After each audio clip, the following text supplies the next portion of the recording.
Hello दोस्तों। आज हम बेस्ट टेक्निकल सुपरवाइजर इंटरव्यू में पूछे जाने वाले सभी महत्वपूर्ण क्वेश्चन आंसर के ऊपर वीडियो बनाने जा रहे हैं, जिससे हमारे और भी टेक्निकल के साथियों को एक हेल्प मिल सके भाई किस तरह से टेक्निकल सुपरवाइजर की तैयारी करें। तो आज हमारे साथ में हमारे बहुत ही पुराने स्टूडेंट मिस्टर विजेंद्र शर्मा है, और विजेंद्र शर्मा के द्वारा हम टेक्निकल सुपरवाइजर इंटरव्यू में पूछे जाने वाले सभी महत्वपूर्ण क्वेश्चन आंसर के ऊपर एक वीडियो बनाएंगे। जी मिस्टर विजेंद्र जी, रिज्यूम है? जी सर। लाइए, मोबाइल में है। जी सर। ओके, तो mister Vijendra ji, tell me about yourself, क्योंकि इंटरव्यू का ये सबसे पहला क्वेश्चन होता है, तो थोड़ा बताएं अपने बारे में। सर मेरा नाम विजेंद्र है और मैं बुद्ध विहार गाजियाबाद में रहता हूँ। ओके। और मेरी qualification inter plus ITI okay. और इलेक्ट्रिशियन ट्रेड से। ओके। और मैं सर लास्ट 4 साल से सर मैं टेक्निकल लाइन में सर मैं वर्किंग हूँ। ओके। और प्रेजेंट में सर मैं नोएडा सेक्टर 62 में भूटान लॉजिक पार्क में sir as a technical supervisor sir मैं वर्क कर रहा हूँ। Okay, which agency? Sir Strabag engineers private limited. Okay, तो दोस्तों इंटरव्यूअर मोस्टली जो हम जॉब रिस्पॉन्सिबिलिटी लिखते हैं उसके अकॉर्डिंग ही इंटरव्यू लेता है। तो ऐसा नहीं हम रिज्यूम में बहुत ज्यादा लिखते हैं और पूरी तरह से सही इंटरव्यूअर को जवाब ना दे पाए तो उसका कोई लाभ नहीं होता। हमें वही चीजें रिज्यूम में लिखनी चाहिए जो हमें प्रॉपर आती हो। तो हम रिज्यूम के द्वारा पहले इनका इंटरव्यू लेंगे, और उसके बाद दोस्तों जो टेक्निकल सुपरवाइजर डेजिग्नेशन है वो एक ऐसी डेजिग्नेशन है कि हमारे साथियों को सभी फील्ड के बारे में नॉलेज होना चाहिए, तभी वो एक अच्छा टेक्निकल सुपरवाइजर माना जाएगा। तो आपने लिखा है की फंक्शन टू परफॉर्म में डीजी ऑल चेक्स। तो डीजी के कितने चेक्स होते हैं? 4 चेक। ओके, कौन कौन से? A check, B check, C check और D check. Very good. A check कब करते हैं? सर A चेक हम सर डेली करते हैं और हर शिफ्ट में करते हैं। ओके, बी चेक कब करते हैं? सर बी चेक हम 300 घंटे या 6 महीने पर करते हैं। Very good. सपोज दैट हमारा जनरेटर आपने कहा 6 मंथ या 300 घंटे भाई 6 मंथ हो गए और जनरेटर मात्र 50 घंटे चला, तो बी चेक कर सकते हैं? बिल्कुल कर सकते हैं सर। ओके, या हम इस तरह से बात करें कि भाई मात्र 2 महीने के अंदर हमारा जनरेटर 300 घंटे चल गया, तो बी चेक सर्विस कर सकते हैं? कर सकते हैं सर। ओके, सी चेक कब करते हैं? सर 1500 घंटे या 1 साल। ओके, डी चेक कब करते हैं? 6000 घंटे या 2 साल। Very good. A check, B check, C check, D check में क्या करते हैं ये सब पता है? जी सर। ओके, इंटरव्यूअर कुछ इस तरह से कहता है कि भाई मैं नहीं जानता डीजी क्या होता है, तो थोड़ा समझाएं डेफिनेशन क्या होती है डीजी की? डीजी डीजल जनरेटर, जो कि सर म्यूचुअल इंडक्शन फैराडे के इलेक्ट्रोमैग्नेटिक के सिद्धांत पे कार्य करता है, जो कि सर केमिकल ऊर्जा को मैकेनिकल ऊर्जा में और मैकेनिकल ऊर्जा को इलेक्ट्रिकल ऊर्जा में कन्वर्ट करता है। Very good. डीजी के कितने स्ट्रोक होते हैं? डीजी के सर 4 स्ट्रोक होते हैं सर। कौन कौन से? Intake stroke, combustion stroke, okay, और पावर स्ट्रोक, ओके, और sir exhaust stroke. Very good. DG की कितनी सेफ्टियां होती हैं? डीजी की सर मुख्य सर 4 सेफ्टी होती है sir. Okay, over speed, low lube pressure, okay, high water temperature और low coolant level. Very good. इन सभी सेफ्टियों का सेट पॉइंट क्या होता है वो पता है? हाँ सर। जैसे हम ओवर स्पीड की बात करें तो ओवर स्पीड कितना रखते हैं? सर 1530, 1490 से लेकर के 1530। Okay, high water temperature setting? Sir 90 पर 90 पर सर हमारा अलार्म देता है और 95 पे सर ट्रिप कर जाता है। नहीं, आपने कहा कि 90 पे अलार्म देता है और 95 पर ट्रिप कर जाता है। नहीं, जैसे ही 90, ये आपकी बात सही है कि 90 पे अलार्म देता है, बट 90 जैसे ही पहुंचेगा उसमें ऑटो मैन फेलियर का अलार्म आ जाता है। और कुछ ही समय में आपने लोड नहीं घटाया या उन चीजों को इग्नोर किया तो डीजी ट्रिप कर जाएगा, 95 तक का वेट नहीं करता। ठीक। लो कूलेंट लेवल सेफ्टी कितने % पर एक्टिवेट होती है? सर जैसे ही सर मेरा जो लो कूलेंट लेवल का सर जो टैंक होता है, ओके। जैसे ही वो 80% वो खाली हो जाएगा, ओके, तो सर मेरा डीजी ट्रिप कर जाएगा। Very good. Lube oil pressure, तो पहले सेट पॉइंट बताएं, डीजी में लूब ऑयल प्रेशर का सेट पॉइंट होता कितना है? सर मिनिमम सर जो होता है 2.5 केजी सेंटीमीटर स्क्वायर से 7.5 केजी सेंटीमीटर स्क्वायर सर होता है। ये बताएं DG low lube oil pressure पर ट्रिप करता है या हाई पर? सर लो पे। Very good. हाई पे ट्रिप करता कभी? No sir. Operating and maintenance of ACB, तो एसीबी क्या होता है? Sir air circuit breaker. Okay, इसको हम एसीबी ही क्यों कहते हैं? सर जो हमारे एसीबी के जो सर हमारे फिक्स कांटेक्ट और सर जो मूविंग कांटेक्ट जो सर हमारे होते हैं, जो मेक एंड ब्रेक होते हैं सर, वो एयर में होते हैं। ओके, एसीबी की कितनी सेफ्टियां होती हैं? सर 2 होती हैं सर, इंटरनल और सर एक्सटर्नल। ओके, तो इंटरनल एक्सटर्नल आपने 2 टाइप की सेफ्टियां बताई हैं, तो इंटरनल सेफ्टी काउंट कर रहे हैं, क्या क्या होती है? सर इंटरनल में जैसे मेरी माइक्रोलॉजिकल रिले है सर, ओके, मेरी sir over voltage, under voltage और सर इंस्टेंटेनियस सेटिंग हाँ, और सर ओवर करंट, ये सब। और मेरी एक्सटर्नल पे सर जो मेरी आ जाती है sir, SIM short circuit, over voltage, under voltage, अर्थ फॉल्ट, रिवर्स पावर, ये सब। ठीक। एसीबी में कितने प्रकार के कॉन्टैक्ट होते हैं? सर 4 प्रकार के। Very good. कौन कौन से? Fix contact, moving contact, Okay. Axillary contact और जो कॉन्टैक्ट। Very good. एसीबी के अंदर कितने प्रकार की रिले लगी होती है? सर 3 प्रकार के सर। ओके, कौन कौन सी? DC shunt relay, okay, closing coil okay, और sir under voltage relay. Very good. ACB के अंदर जो मोटर होती है, चार्जिंग मोटर, वो एसी सप्लाई से वर्क करती है डीसी से? सर दोनों से करती है, पर ऑलमोस्ट सर एसी का सर हम लोग यूज करते हैं सर 220 वोल्टेज। Very good. यानी कि जो एसीबी में चार्जिंग मोटर होती है वो यूनिवर्सल मोटर होती है, एसी और डीसी दोनों पे वर्क कर सकती है, पर मोस्टली 220 से ही वर्क करती है। अच्छा ये बताएं, एसीबी में कार्बन टेस्ट सुना आपने? जी सर। क्या होता है carbon test? Sir carbon test जब हमारे एसीबी का जब सर हमारा वो होता है मेंटेनेंस, जब हम करते हैं अपने एसीबी का या उसकी सर्विस जब करते हैं, ओके, कार्बन टेस्ट के जरिए सर हम ये जानना चाहते हैं कि जो हमारे फिक्स कॉन्टैक्ट और मूविंग कॉन्टैक्ट के बीच में सर कोई गैप तो नहीं है, कोई या फिर कोई गैप तो नहीं रह गया है, जी। इसलिए हम उसमें कार्बन टेस्ट करते हैं उसका। Okay, okay.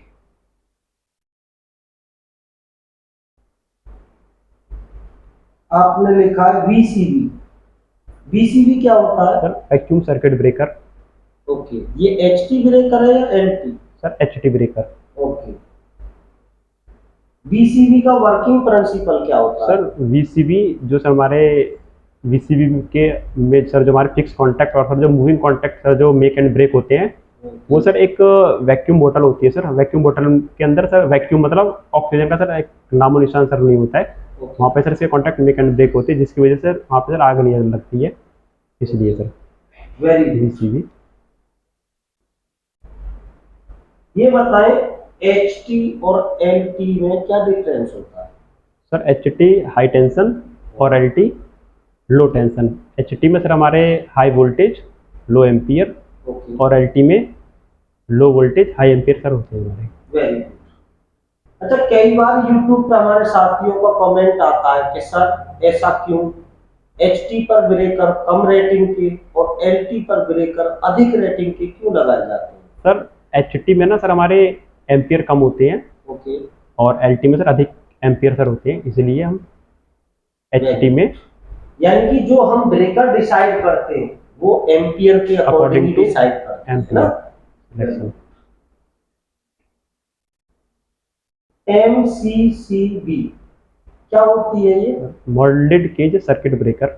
Okay, MCB miniature circuit breaker. Okay. और किस किस टाइप के ब्रेकरों के बारे में आप जानते हैं? सर SF6 है, ओके। जैसे HT है मेरा, हाँ। जैसे सर ELCB है सर, जो कि सर मेरा LT है, और सर आइसोलेटर है सर, ओके। और VCB और ACB सर हो ही गया है ये सब, ओके। और RCCB। एटीएस, एटीएस का नाम सुना? हाँ सर, क्या होता है? Automatic transfer switch. ओके, कहाँ लगा रहता है ये? सर ये हम बहुत ही सर क्रिटिकल जगह सर हम यूज़ करते हैं, सर्वर रूम या सर UPS रूम में। ओके। आपने नाम लिया था SF6। SF6 SF6 क्या होता है? Sir sulphur hexa fluoride, okay. ये सर हमारा HT ब्रेकर है, ओके। जो कि सर इसके सर जो फिक्स कॉन्टैक्ट और सर जो मूविंग कॉन्टैक्ट सर जो मेक एंड ब्रेक होते हैं, ओके। वो सर एक सिलेंडर में होती हैं। उस सिलेंडर के अंदर सर हमारी सल्फर हेक्सा फ्लोराइड एक ठंडी सर गैस भरी होती है, ओके। जो भी जब हमारे फिक्स कॉन्टैक्ट और सर जो मूविंग कॉन्टैक्ट जो हमारे बनते हैं ना, उस बीच सर जो आग उत्पन्न होती है, आर्क उत्पन्न होती है, वो ठंडी गैस के द्वारा सर उसको बुझा दिया जाता है, वहीं पे समाप्त कर दिया जाता है। Okay, very good. अच्छा ये बताएं, इंटरव्यू का इम्पोर्टेंट क्वेश्चन है, क्या एसीबी की जगह बीसीबी को लगाया जा सकता है या बीसीबी की जगह एसीबी को लगाया जा सकता है? नहीं सर। क्यों? सर रीजन सर दोनों की सर रेटिंग, हमारा सर ACB सर हमारा LT ब्रेकर है, ओके। और VCB सर हमारा HT ब्रेकर है। ओके। दूसरा सर दोनों का सर डिजाइन में सर फर्क होता है, और हमारा ACB सर 4 पोल होता है, और VCB सर हमारा 3 पोल का होता है। वेरी गुड, यानी 3 मुख्य डिफरेंस है। जी सर। भाई एक तो पोल डिफरेंस हो गया, वो इसे कोई खास नहीं मान सकते। एसीबी आपको डिफरेंस पोल का ना भी बताएं तो भी ठीक है, क्योंकि जरूरी नहीं कि एसीबी 4 पोल का ही होगा, एसीबी भी 3 पोल के भी आते हैं, दोनों टाइप के आते हैं। तो आप पोल डिफरेंस बताएं ना बताएं, पर वो डिफरेंस सही है, डिजाइन का अंतर होता है और LT HT का रेटिंग का सर। और नेक्स्ट आपने लिखा है operating LT and HT panel. Okay, तो ये बताएं, मेरे पास 33,000 kV की सप्लाई आई हुई है जी, और HT पर 1 एम्पियर लोड चल रहा है, तो उस समय LT पर कितने एम्पियर लोड होगा? सर 75 एम्पी, मतलब sir 75 ampere sir okay. LT में सर हमारे होंगे। ओके, अगर ये कैसे निकाला आपने? सर जो भी सर हमारा ट्रांसफार्मर जो भी सर स्टेप डाउन सर जो वोल्टेज करेगा, चाहे सर वो 440 करे या 415 या 420 करे, उसको सर हम अपनी जो हमारी इनकमिंग जो हमारी सप्लाई है 33,000 या 11,000, उससे सर हम डिवाइड कर देते हैं, तो सर हमारा निकल के आ जाता है। यानी कि आपने 33,000 को 4 से 40 से भाग दे दिया, तो 75 75 एम्पियर, यही आंसर है। और 11 kV सप्लाई है, तो HT का 1 एम्पियर LT के कितने एम्पियर के बराबर होगा? 25। Very good. ये बताएं, आपने RTCC का नाम सुना है? जी सर। क्या होता है?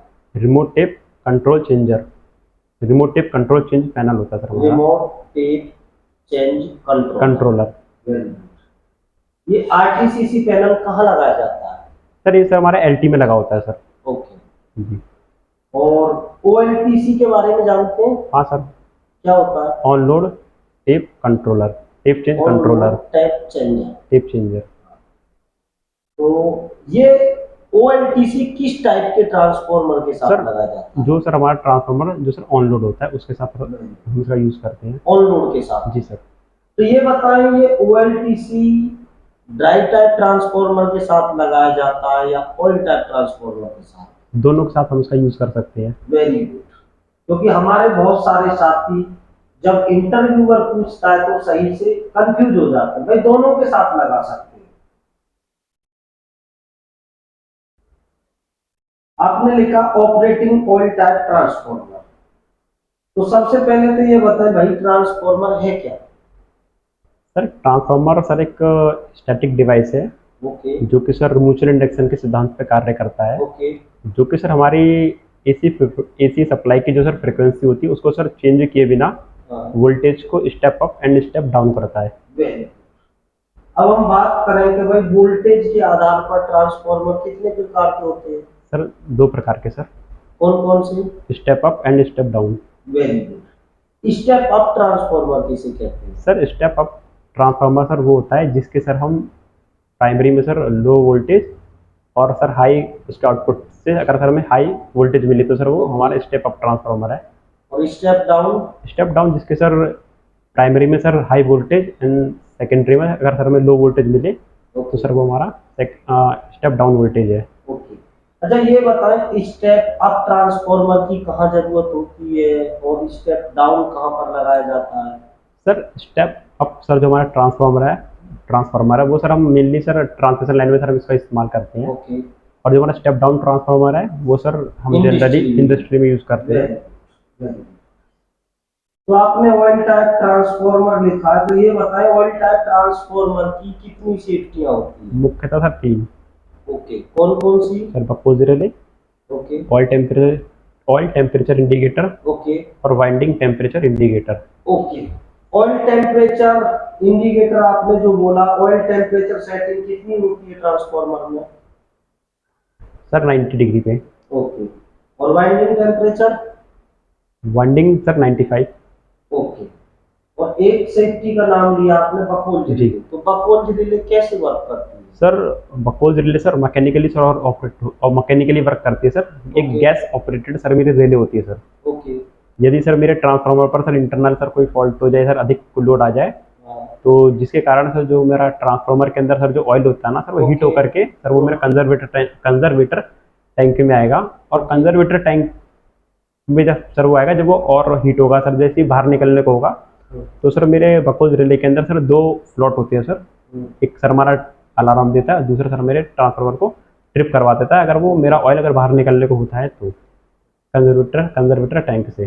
ओके। तो आप ये बोल सकते हैं, ऐसा ना बोले कहीं भी इंटरव्यू में कि ऑयल बाहर निकलने को होता, आप ये कहें कि जब किसी आंतरिक फॉल्ट के कारण या बहुत अधिक लोड के कारण जब ऑयल बहुत तेजी से गर्म होता है तो वो बकोल्ज रिले के माध्यम से ही कंजर्वेटर टैंक के लिए जाता है। तो ये जो गैस है, इस गैस का भी एक अमाउंट है। आप बकोल्ज रिले में जितने भी हमारे साथी है, अब आप देखेंगे जो नए टाइप के जितने भी ट्रांसफार्मर है उसमें इसका अमाउंट भी दिया हुआ है कि भाई बकोल्ज रिले कितने उस पर एक्टिव होती है। तो आप देखेंगे जहां तक वो ग्रीन है वहां तक कुछ नहीं, और जहां रेड सिग्नल होता है वही अमाउंट है, यानी उतने गैस के अमाउंट पे वो एक्टिव हो जाता है। तो आप नए ट्रांसफार्मरों में देखेंगे बकोल्ज रिले में रेड और ग्रीन इंडिकेशन दिया है और उसमें वो संख्या भी लिखी हुई है कि भाई ग्रीन कहां तक है और रेड कहां से स्टार्ट है। ठीक है जी। तो ये बताएं ट्रांसफार्मर के लिए कितने अर्थिंग की आवश्यकता होती है? सर 4। ओके। कैसे? 2 बॉडी और 2 सर न्यूट्रल। ओके। 2 क्यों लगाते हैं, 1 क्यों नहीं लगाते? सर एक सर 2 हम इसलिए लगाते हैं, एक कहने के सर ट्रांसफार्मर की सर सेफ्टी के लिए और कहने के सर अपनी, इन केस अगर सर एक सर टूट जाए या सर डैमेज हो जाए या सर कुछ हो जाए तो सर दूसरी सर हमारी वहाँ पर काम आएगी प्रोटेक्शन के लिए, एक्स्ट्रा प्रोटेक्शन के लिए। Very good. अच्छा, ड्राई टाइप ट्रांसफार्मर के बारे में जानते हैं? हाँ सर। उसकी कितनी सेफ्टियां होती है? उसकी भी सर 3 सेफ्टी होती है सर। कौन कौन सी? Winding temperature indicator okay. और sir door switch, okay. Door limit switch okay. और sir exhaust fan. Very good. Interview का बहुत ही इंपॉर्टेंट क्वेश्चन है कि क्या ड्राई टाइप ट्रांसफार्मर को ग्राउंड फ्लोर पर खुले में लगा सकते हैं? हाँ लगा सकते हैं, पर उसको सर चारों तरफ से सर उसको कवर करना पड़ेगा कैनोपी के माध्यम से या सर किसी वैसे। ओके। Very good. दोस्तों यही एक अच्छा आंसर है। कई बार इंटरव्यूअर ऐसे जिद करने लगता है भाई ड्राई टाइप ट्रांसफार्मर है इसको ग्राउंड फ्लोर पर लगा सकते हैं, तो हमारे साथी कंटिन्यू मना करते रहते हैं नहीं सर ये इंडोर यूनिट है, इसको ग्राउंड फ्लोर पर नहीं लगा सकते। बट दोस्तों ऐसा नहीं है भाई, ड्राई टाइप ट्रांसफार्मर को हम ग्राउंड फ्लोर पर लगा सकते हैं, किसी बंद रूम के अंदर लगा सकते हैं या कोई रेन प्रोटेक्टिव कवर बनाकर उसके अंदर लगा सकते हैं। तो आप कह दें सर लगा सकते हैं पर कवर करके सर। आपने लिखा है कॉमन। अच्छा, तो तो ये बताएं, वोल्टेज की डेफिनेशन क्या होती है? Sir voltage sir electromotive force वह बल जिसके वजह से सर हमारे जो हमारे कंडक्टर में जो सर इलेक्ट्रॉन होते हैं जिससे सर वो बहते हैं। Okay, very good. और एम्पियर क्या होता है? Sir current, sir flow of electron, sir current sir conductor में सर एक ही दिशा में बहने को, इलेक्ट्रॉन की एक ही दिशा की तरफ बहने को हम उसे करंट कहते हैं। ओके, यानी किसी भी कंडक्टर किसी में भी कंडक्टर इलेक्ट्रॉनों में के एक ही दिशा में बहने को करंट कहते हैं। अच्छा, ये बताएं आप, ट्रांसफॉर्मर में जो ऑयल यूज करते हैं, कौन सा ऑयल यूज करते हैं, क्या नाम है उसका? Naphtha mineral oil sir, naphtha mineral oil. In power insulated oil होता है सर। Very good. ये नेफ्था मिनरल ऑयल का डिहाइड्रेशन सुना आपने? हाँ सर। क्या होता है डिहाइड्रेशन? सर डिहाइड्रेशन सर हमारे सर ट्रांसफार्मर होता है सर, कहीं ना कहीं सर हम उसकी सेफ्टी के लिए करते हैं जिससे कि सर मेरे ट्रांसफार्मर के सर एक अच्छी सर लाइफ बनी रहे। अच्छा। जब सर हमारे ट्रांसफार्मर को इनकेस हमारे उस ऑयल के अंदर जब सर कोई नमी आ जाए या सर हमारा ऑयल काफ़ी ख़राब हो जाए, गंदा हो जाता है, तब हम उसका सर ऑयल का डिहाइड्रेशन करते हैं। ओके, तो ये डिहाइड्रेशन कितने समय में करते हैं? सर मिनिमम सर 1 साल।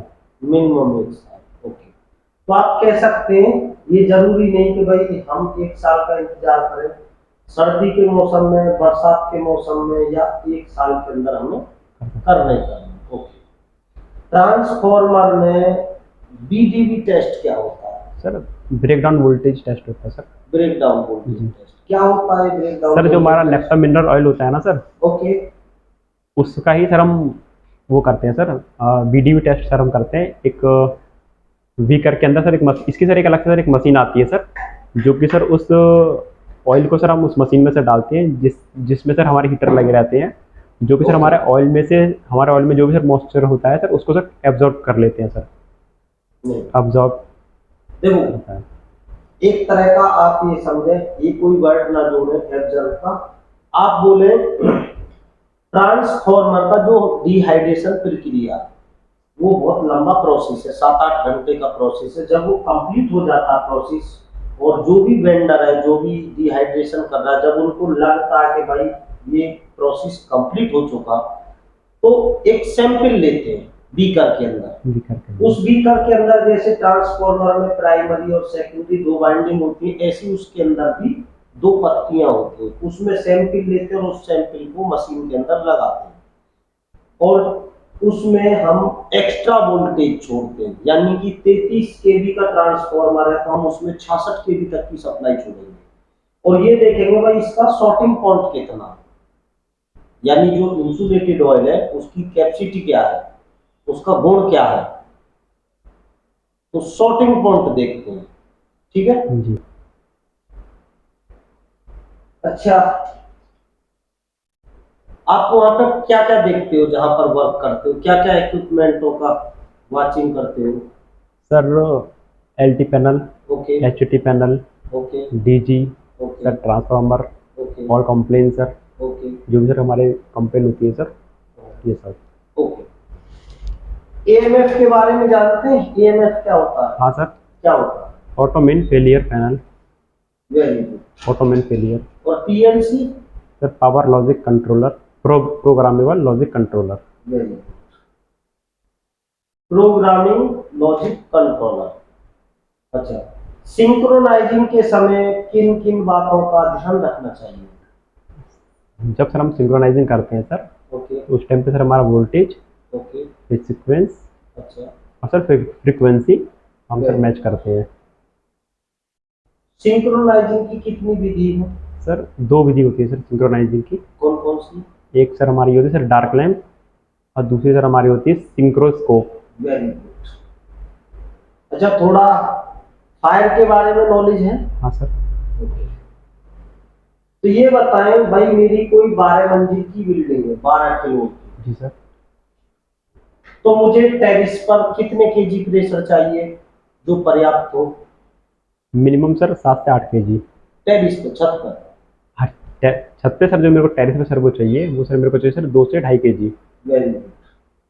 तो हम कितना प्रेशर मेंटेन करें पंप रूम में जो हमें 2 से 2.5 केजी 12 मंजिल ऊपर मिल जाए?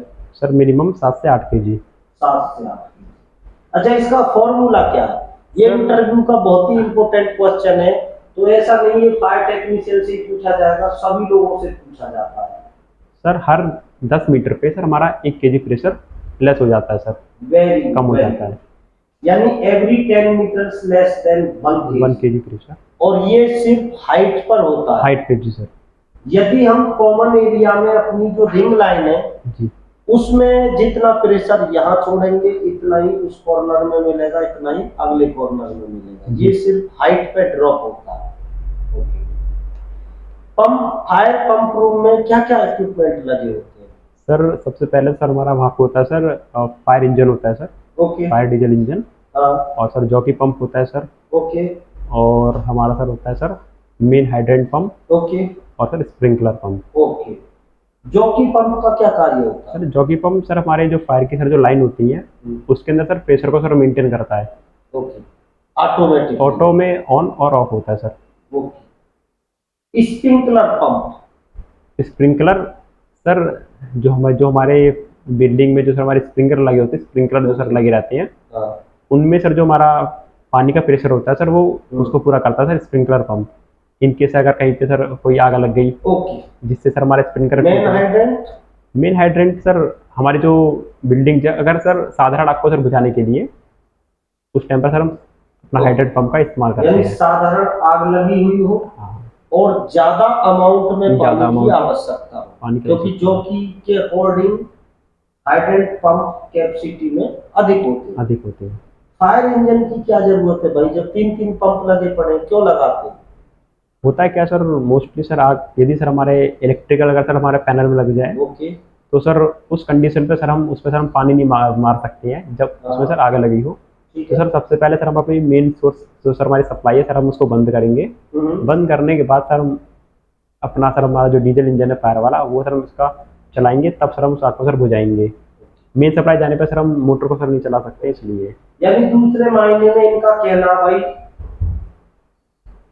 किसी इलेक्ट्रिकल पैनल में आग लगी हो वो बंद करना पड़ जाए, या आग लगी है आग के केस में ही सप्लाई चली जाए। तो भाई जो अदर इक्विपमेंट है, जो आपका जॉकी है, हाइड्रेंट है, स्प्रिंकलर है, ये सिर्फ सप्लाई से चलते हैं और फायर इंजन डीजल से चलता है।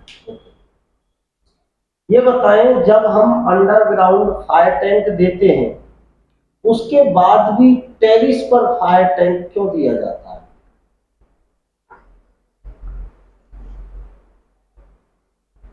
नहीं पता सर। नहीं पता, कोई नहीं। दोस्तों, अंडरग्राउंड आपने देखा होगा, जो जब हम वाटर साइकिल की बात करते हैं तो सबसे पहले अंडरग्राउंड टैंक में पानी आता है। सेम प्रक्रिया जब हम पानी को ट्रीटमेंट करने के बाद टेरिस पर भेजते हैं तो तब भी पानी सबसे पहले हमारा फायर टैंक में जाता है। अब सवाल ये है कि भाई टेरिस पर फायर टैंक क्यों दिया जाता है? तो दोस्तों, हमारे जितने भी अंडरग्राउंड टैंक हैं भाई, वो चाहे फायर इंजन है, चाहे जॉकी है, स्प्रिंकलर है, हाइड्रेंट है, ये सब इक्विपमेंट चलाएंगे तब पानी उठाएंगे, वहां से सक्शन करेंगे। बट किसी कारणवश हमारी किसी फायर लाइन में लीकेज है, हमने लाइन के प्रेशर को ड्रॉप कर दिया, खाली कर दिया वेल्डिंग कराने के लिए, और उसी केस में बिल्डिंग में आग लग जाए। इस कंडीशन में हम जो हमारा टेरिस वाला टैंक है उसमें फिलिंग का पानी तो प्रॉपर जाता है, बट उससे जो रिसीविंग आउटलेट है उसको हम बंद रखते हैं, और जब हमें जरूरत होगी तो हम धीरे धीरे उसका जैसे ही बटरफ्लाई खोलेंगे तो बाई ग्रेविटी बिना किसी मोटर के, बिना किसी के हम वहां से ऊपर से पानी ले सकते हैं, और जिसमें हमें किसी भी इक्विपमेंट की कोई आवश्यकता नहीं। तो समझ गए, हमारी लाइन खाली है, कोई वेल्डिंग वर्क होना है और उसी केस में आग लग जाए तो हमें कोई इक्विपमेंट की जरूरत नहीं है, ऊपर से बैक पानी ले सकते हैं। ये बताएं, स्मोक डिटेक्टर कितने प्रकार के होते हैं? Sir smoke detector sir 3 type के सर होते हैं सर। ओके। कौन कौन से? सर पहला सर टेम्परेचर, ओके, दूसरा सर जो हमारा होता है सर, जो सर धूल मिट्टी को सर जो वो सेंस करता है, स्मोक स्मोक डिटेक्टर ओके, और टेम्परेचर, और दूसरा सर हमारा होता है सर, कोई नहीं, दो दो का ही तीन बना देते हैं, यानी डस्ट से भी डस्ट से- एक्टिवेट हो जाएगा वो, स्मोक से भी एक्टिवेट हो जाएगा। हाँ एमसीपी, एमसीपी क्या होता है? Sir manual call point sir, manual call हाँ। पॉइंट। तो मैनुअल कॉल पॉइंट आपने नाम दिया, ये क्या है? सर ये सर हमारे सर सेफ्टी के लिए होता है सर। ओके यदि सर हमारे किसी भी फ्लोर पे यदि सर कोई सर आग लग जाए या सब कुछ हो जाए, ओके तो सर उस सिचुएशन पे सर एमसीपी पे सर हमारे एक सर कांच का सर एक गिलास होता है सर, ओके, उसे जब हम ब्रेक करेंगे तो सर हमारा सर सायरन सर बजने लग जाएगा, जिससे कि सर हमारे जो भी फ्लोर के आसपास के लोगों को सर पता लग जाएगा कि इस फ्लोर पे सर वेरी गुड। आग लग चुकी है, मतलब। यानी कि दोस्तों, जैसे हम फोन के द्वारा या अनाउंसमेंट के द्वारा सूचना देते हैं, वैसे ही एमसीपी काम करता है। भाई एमसीपी के ऊपर जो गिलास है उसको आप ब्लॉकिंग कर दोगे तो उससे आप और लोगों को भी सूचना दे सकते हैं आपके केस में, है ना, सभी को पता चल जाएगा। अच्छा बताया। फायर फायरमैन स्विच, जो लिफ्ट में फायरमैन स्विच लगा होता है, जब वो नॉर्मल कंडीशन में होता है तो चालू होता है या ऑफ होता है? सर नॉर्मल कंडीशन में सर वो ऑफ ही रहता है सर। ओके। और जब हमारा कभी फायर होगा उस कंडीशन में उसको सर चालू करना पड़ता है सर। ऑन कर देते हैं। हाँ ओके। फायरमैन स्विच किस लिए लगाया जाता है? सर फायरमैन स्विच सर, जब सर हमारी किसी हाइट पे या सर हमारी किसी 9th फ्लोर या 10th फ्लोर पर सर कोई सर अगर आग लग जाए, तो सर उस टाइम पर सर उसको बचाने के लिए सर ये डायरेक्ट सर फिर वो ना किसी भी फ्लोर पे सर वो नहीं रुकेगी, डायरेक्ट सर वो बेसमेंट में आके हमारे फ्लोर पे ग्राउंड पे आके सर वो रुकती है सर ओके। उस सिचुएशन यानी में। आपके केस में आपके कभी केस बिल्डिंग में में आग लग जाए ताकि कोई व्यक्ति लिफ्ट के अंदर ना फंसे, ना तो हम फंसे। फायरमैन स्विच को ऑन कर देते हैं। लिफ्ट बिना किसी की कॉलिंग दिए सीधा ग्राउंड फ्लोर पर आके दरवाजा खोल देगी। जब तक हम फायरमैन स्विच को ऑन रखेंगे तब तक लिफ्ट रन नहीं करेगी। तो इससे किसी व्यक्ति के फंसने की कोई संभावना नहीं है। नहीं है। ये बताएं, WTP के बारे में जानते हैं कुछ? Water treatment plant sir. Very water treatment. और STP? Sewage treatment plant. Very good. STP की कैपेसिटी किस में ली जाती है? सर KLD में सर। KLD की फुल फॉर्म क्या होती है? Sir kilo litre daily. Kilometre daily. मान लो कहीं पर लिखा हुआ भाई 10 KLD, तो क्या मतलब हुआ इसका? Sir 10,000 litre daily. 10,000 litre daily, यानी कि 10 KLD का मतलब हो गया वह STP 10,000 सीवेज, 10,000 लीटर सीवेज पानी को सर ट्रीटमेंट कर सकते हैं ना। अच्छा ये बताएं, लिफ्ट में LOP COP क्या होता है?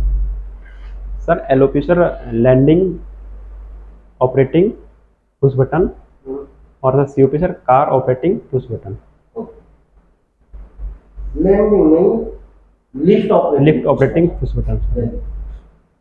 ARD क्या होता है? Sir auto rescue device sir, lift क्या होता है की सर लिफ्ट की सर सेफ्टी होती है सर। कैसे? मान लीजिए सर हम लिफ्ट में सर हैं और सर हमारी सर पावर सर फेल हो जाए, ओके उस कंडीशन पर सर हमारी ARD होती है सर, वो एक्टिवेट हो जाती है, ओके और सर जो भी सर मेरा नियरेस्ट सर जो फ्लोर होगा ओके। वहाँ पे आकर के सर मेरी लिफ्ट रुक जाएगी और सर दरवाजा खुल जाएगा।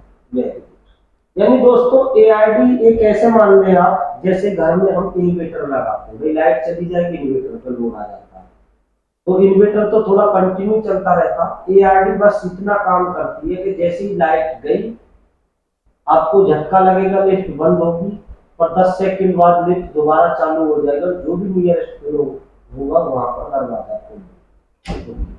OSG क्या होता है? Sir over speed governor. Very good. क्या काम होता है इसका? सर जो मेरी सर लिफ्ट है, ओके इनके सर वो अपनी नॉर्मल स्पीड से यदि सर वो ओवर स्पीड जाती है, ओके तो सर जो मेरा OSG है वो सर एक्टिवेट हो जाएगा सर वो मेरा, और वो सर लिफ्ट को सर वहीं का वहीं सर रोक देगा। ओके जी वेरी गुड, बहुत अच्छा बताया।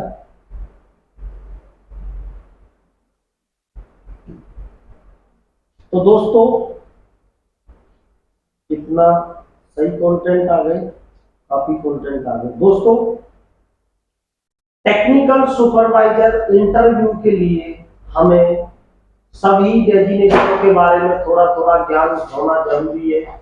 जैसे कि हमने विजेंद्र जी की हेल्प से जो एक वीडियो बनाई है टेक्निकल सुपरवाइजर के लिए, इनसे सभी ट्रेड के बारे में हमने ये प्रयास किया कि भाई इनको किस लेवल की नॉलेज है। तो मे भी हम बात करें एक अच्छे टेक्निकल सुपरवाइजर के लिए इनका सिलेक्शन होना निश्चित है, क्योंकि इनके अंदर जो भी एक टेक्निकल सुपरवाइजर के अंदर जो क्वालिटी होनी चाहिए वो सब क्वालिटी है। क्योंकि दोस्तों सबसे मेन तो डिपेंड करता है कि आप वीडियो में देखें भाई कितने अच्छे कॉन्फिडेंस के साथ में इन्होंने हर एक क्वेश्चन का जवाब दिया है। और आप वीडियो में ये भी देखें कि भाई मैंने बोला था ये मेरे स्टूडेंट हैं, मैंने जो भी क्वेश्चन किया है आपने पूरी वीडियो में नोटिस किया होगा, मैंने जितना पूछा है सिर्फ उतना ही जवाब दिया है। मैंने डीजी के चेक्स की क्वांटिटी पूछी तो सिर्फ क्वांटिटी बताई, उससे आगे कुछ नहीं बताया। जब मैंने ये पूछा कि भाई ए चेक क्या है, बी चेक क्या है, सी चेक क्या है, तब इन्होंने वो चीजें बताई। हमारे साथियों के अंदर क्या कमी होती है, इंटरव्यूअर जो पूछना चाहता है वो नहीं बताते, कभी आगे की चीजें कभी पीछे की चीजें इस तरह से बताते हैं। कभी कई बार हमारे साथी ऐसा कर देते, इंटरव्यूअर ने सवाल इतना किया हमारे साथी बहुत लंबा उसे खींच के ले जाते हैं। तो दोस्तों सही इंटरव्यू देने का यही तरीका, भाई आप इंटरव्यूअर जो भी वर्डिंग कर रहा, जो भी क्वेश्चन कर रहा, आप उसको प्रॉपर तरीके से सुने और सिर्फ उतना ही बोले जितना सामने वाले ने पूछा, उससे अधिक ना बोले। यदि इंटरव्यूअर उससे आगे पूछते हैं तब आप बताएं तो उसमें आपका प्लस पॉइंट होगा। तो विजय जी की मदद से बहुत ही अच्छी वीडियो बनी है टेक्निकल सुपरवाइजर के लिए। मैं उम्मीद करूंगा जिस भी साथी ने इस वीडियो को प्रॉपर तरीके से देख लिया उसको टेक्निकल सुपरवाइजर इंटरव्यू में कोई फेल नहीं कर सकता। और हमारा नया बैच शुरू हो गया है। जो भी साथी ऑफलाइन कोर्स की प्लानिंग कर रहे हैं या हमारे जो भी फ्रेशर साथी हैं, आईटीआई डिप्लोमा बीटेक करने के बाद अभी तक घर पे हैं, वो भी हमारा कोर्स ज्वाइन कर सकते हैं। या ऐसे साथी जिनके पास कोई टेक्निकल डिग्री नहीं है पर अच्छी शिक्षा है, वो भी ऑफलाइन कोर्स ज्वाइन कर सकते हैं। सभी साथियों को 100% जॉब प्लेसमेंट की गारंटी जनित स्किल सेंटर से मिलती है, क्योंकि यहाँ से आज तक जो भी कोई साथी आया, कोई भी साथी ऐसा नहीं है जिनको जॉब ना मिला हो। हर एक साथी को जनित स्किल सेंटर से जॉब मिली है। कुछ साथी हमारे कई कई वर्ष से टेक्निकल में एक ही पद पर कार्यरत हैं, पद प्रमोशन नहीं हो रहा, तो ऐसे साथियों के लिए भी हम पद प्रमोशन की तैयारी कराते हैं और 100% पद प्रमोशन की जॉब प्रोवाइड कराते हैं। दोस्तों वीडियो को पूरा सपोर्ट करें, ज्यादा से ज्यादा अपने साथियों को शेयर करें और ये कमेंट अवश्य करें कि नेक्स्ट वीडियो आप किस इक्विपमेंट पर चाहते हैं। मैं आपका साथी भारत, जय हिंद, जय भारत।